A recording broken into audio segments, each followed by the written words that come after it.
who put to sea were black. I think it is the duty of every man to stand in defense of his country, whether black or white. Seaman Augustus Thomas.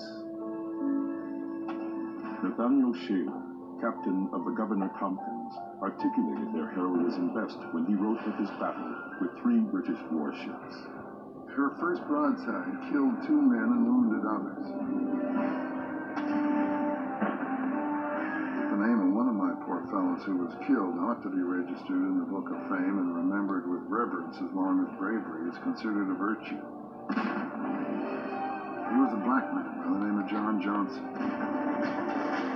A 24-pound shot struck him in the hip and took away all the lower part of his body. In this state, the poor brave fellow lay on the deck and several times exclaimed to his shipmates, "Fire away, my boys, no haul a color down." The other, also a black man by the name of John Davis, was struck in much the same way. He fell near me and several times requested to be thrown overboard, saying he was only in the way of the others. While America has such tars, she has little to fear from the tyrants of the sea.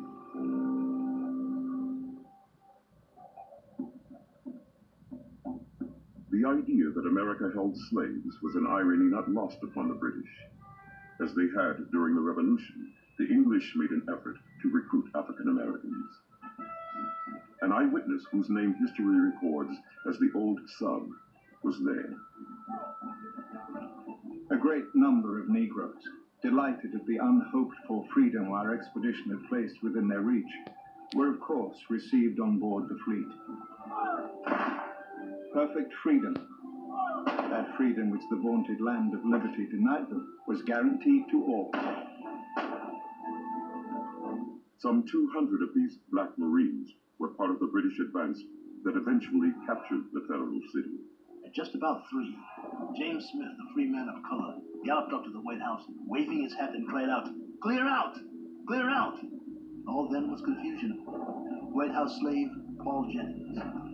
The British chased First Lady Dolly Madison from the residence, then burned the place down. The troops advanced forthwith into town, where they proceeded without a moment's delay to burn and destroy everything connected with government. Of the Senate House, the President's Palace, and the dockyards, nothing could be seen except heaps of smoking ruins. British soldier, George Gellick.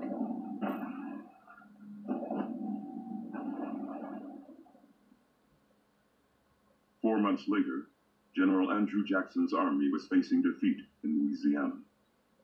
The British were about to attack New Orleans, and the Americans were ill-prepared to stop them. Desperate times call for desperate measures. I call on free men of color to rally round the standard of the eagle, to defend all which is dear in existence. As sons of freedom, you are now called upon to defend our most inestimable blessing. General Andrew Jackson. General Jackson also appealed to plantation owners for help. The wealthy land barons offered their slaves instead of their sons. If there are not enough blacks in place of my sons, go to the Springfield plantation and get as many more. If a Negro should get killed, they're paid for. But if my children should go and get killed, they cannot be replaced. Plantation owner, Calvin Smith. Jackson then promised the slaves their freedom. If you will go, and the battle is fought and the victory gained on Israel's side, you shall be free. James Roberts, the Revolutionary War veteran who had been sold back into slavery, heard Jackson's speech. Years later, he recalled the events of that day in one of the first slave narratives.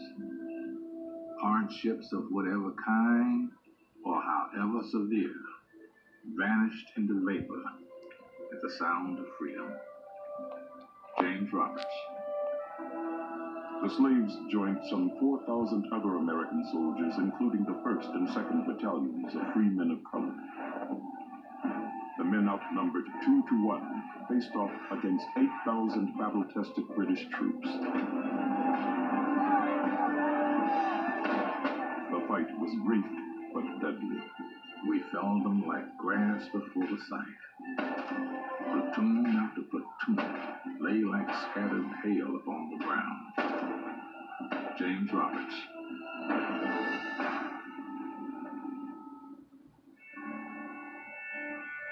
When it was over, the British had lost nearly 2,000 men, including their leader, General Pakenham. History records that Andrew Jackson wrote a letter to Secretary of War James Monroe. I have always believed that General Pakenham fell from the bullet of a free man of color. A few days later, his headquarters issued a general order which read, The 2 corps of colored volunteers have not disappointed the hopes that were formed of their courage and perseverance in the performance of their duty. General Andrew Jackson. Louisiana's freemen of color were given a parade through New Orleans and then mustered out of the service. They received the same pay and bounty as their white counterparts, but promises of federal pensions and land grants were never honored. Of those men still considered slaves, many were simply returned to their owners. When James Roberts protested, he was threatened with death. Now just think of that. 2 days before, I had, with my fellow soldiers, saved their city from fire and massacre, and their wives and children from blood and burning. Now they want me shot simply for contending for my freedom, which both my master and Jackson had solemnly, before high heaven, promised before I left home. General Jackson, who had his eye on the presidency, did nothing. Such monstrous deception and villainy could not be allowed to disgrace the pages of history and blacken the character of a man who wanted the applause and approbation of his country. James Roberts. In the North, America's abolitionists began to speak out. Black veterans of the Revolution, including Dr. Samuel Harris, were among them. It surprises me that every man does not rally at the sound of liberty and array himself with those who are laboring to abolish slavery in our country. The very mention of it warms the blood in my veins, and old as I am, makes me feel something of the spirit and impulses of '76. Then liberty meant something. Then liberty, independence, freedom were in every man's mouth. They were the sounds at which they rallied and under which they fought and bled. The word slavery then filled their hearts with horror. They fought because they would not be slaves. Those whom liberty has cost nothing do not know how to prize it. Revolutionary War veteran, Dr. Samuel Harris. The black community found a common voice in orator Frederick Douglass.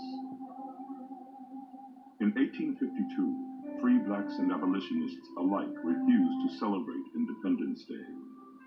This 4th of July is yours, not mine. You may rejoice. I must mourn. What to the American slave is your 4th of July?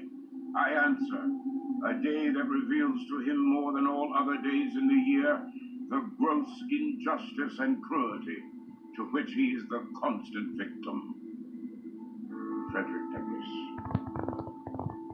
Race was tearing the nation apart, and a young lawyer from Illinois was determined to stop it.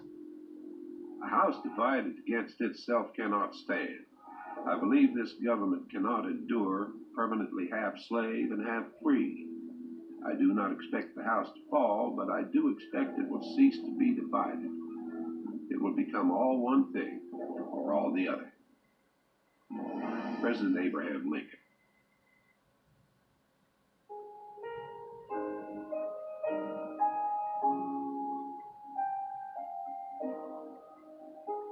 Abraham Lincoln was elected president on November 6, 1860. Less than 2 months later, South Carolina, unable to accept an administration whose opinions and purposes were hostile to slavery, seceded from the Union. Within 5 months, 10 other states had joined them, and the stage was set for the American Civil War.